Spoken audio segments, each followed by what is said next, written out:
Hey everyone, creating a schedule is one of the most important things you can do to help keep yourself sane and to try to increase or potentially increase the productivity of the work you and your kids are doing.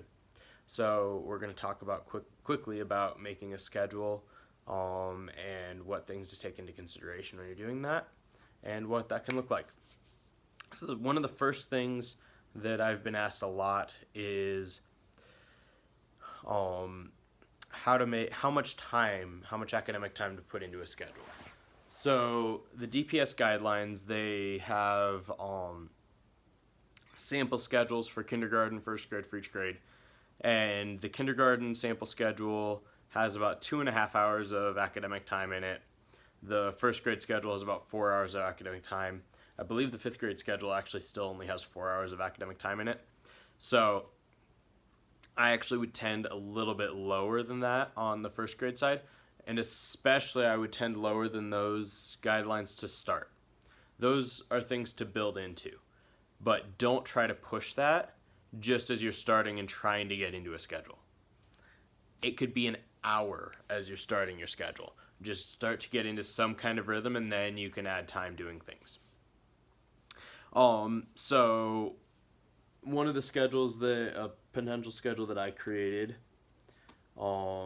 has like a wake up time, time when you're getting up. Keep that steady every day. It'll help keep people in rhythm. And then it actually accounts for that we're probably going to start every day or have a live meeting early or in the morning every day. And so that can count towards that academic time. We start our day every day with crew. So starting with our live meeting is a great way to start, and something that may not feel as much like trying to force them to do something, hopefully. So hopefully that helps take some of that chunk of time out. And then the general guidelines are about 50 minutes to an hour. I just kind of round up to an hour because it's an easier time than 50 minutes for literacy and for math. So something to remember when we're talking about literacy being reading, writing, spelling, those kinds of things. When we're talking about an hour of those subject areas, we're not talking about in the classroom. We don't do this. We don't sit there and teach for an hour. It's not developmentally appropriate. It doesn't make sense for kids. They're not able to sit for that long. They're not taking in information that long. So rather than trying to do that, what we'll do is about 10 minutes of teaching, and then we'll do going to games, 10 to 15 minutes of that teaching time of really working hard, and then we go to play games or we read quietly. So for literacy, we have what we call our independent work rotations. The kids will all know those. That's where they choose read to self, read to a partner, listen to reading, word work, or work on writing. So when they're going to work on writing, they're writing just in a book. They're just having fun making up a story. You're welcome to use that as part of that time. Just say, hey, look, we're going to listen to Mr. Chris's read alouds, and then after that, we're going to go to independent work rotations. And you can let them choose. And one thing that I have them do is I have them kind of log. I created a little log so that if they tried to go to the same station every day, we could talk about, hey, look, you're not practicing different things. So it's okay to go to iPads one day a week. Probably not something we want to do every day of the week. Stuff like that. So the iStation curriculum that I'll put on the website later this week, that is one of those online things, the listen to reading. They could go to Storyline Online, which is linked on the website. So reading on their own. They could read, buddy reading could be reading with a partner, so a sibling with you, or it could be reading to a teddy bear or a dog. There are any number of ways to make it kind of creative, but remember that most of that time is them kind of on their own being independent. And that's a really important piece that we really stress in K1 is that independence piece.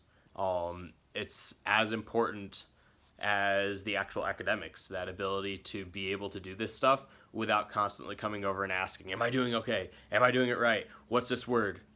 being able to kind of be independent with that time and be able to solve some of those problems on their own is a really important piece. So I highly suggest using that, because hopefully it will also help your sanity in getting them out of your hair for a little bit. Then for the math, we would spend, the reason I'm only posting about 3 or 4 word problems a day is because that's about how many we do in a classroom, in the whole class setting. Then we might do a couple more. I would pull a small group, and usually I'd only get each kid in a small group once a week at most. There's so many kids to see, and so you don't need to worry about that too much. Do those problems that we have on there, and then spend 20-25 minutes doing some of those games that I've put up, the workplace games. So like Tower of Power, make the Fluency Pancakes, some of those games, and just kind of practice those, or play board games for 20 minutes. Those are great math practice a lot of times. And we'll keep posting different ideas for other math games on there as well.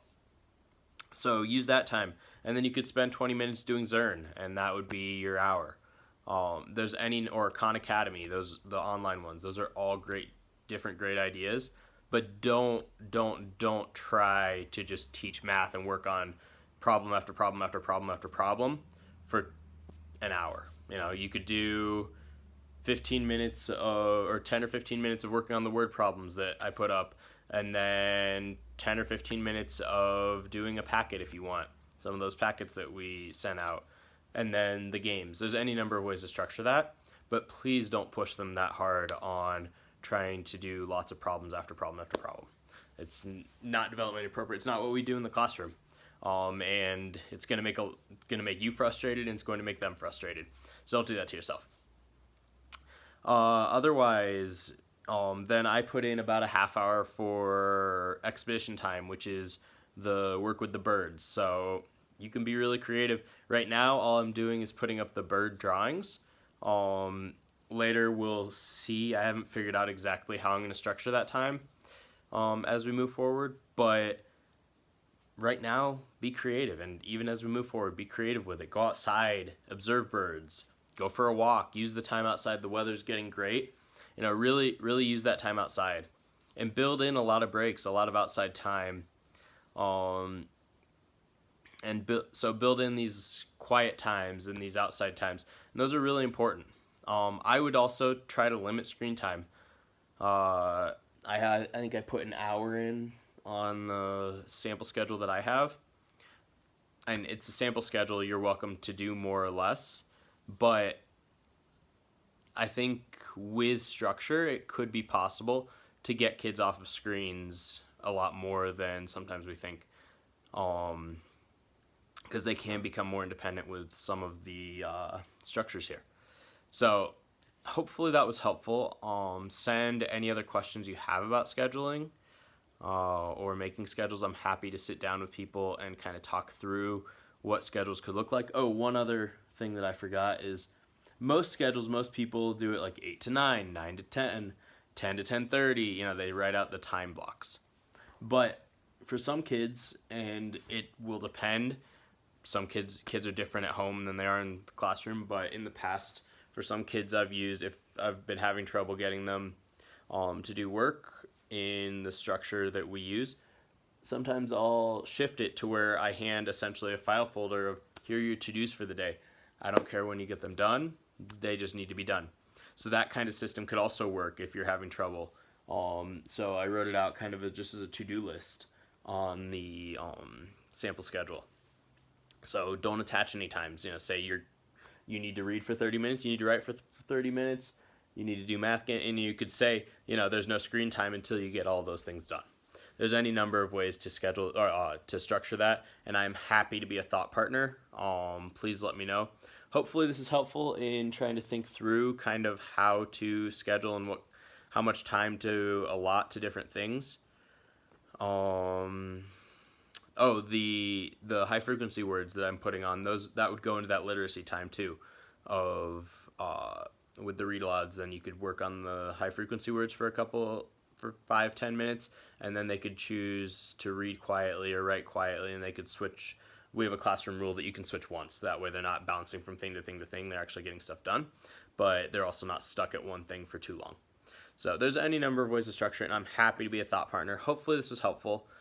Please let me know. And I think next we're going to start talking about the specifics of kind of the different games and how to make some of them and those different pieces. So hopefully this will all help as we are getting into the official online learning as it comes. So hopefully everyone's staying safe, wash your hands, and enjoy the amazing weather we're having this week. Have a good one, and I hope to see a lot of you on our live Google Meets that we're starting up. So, see ya. Bye.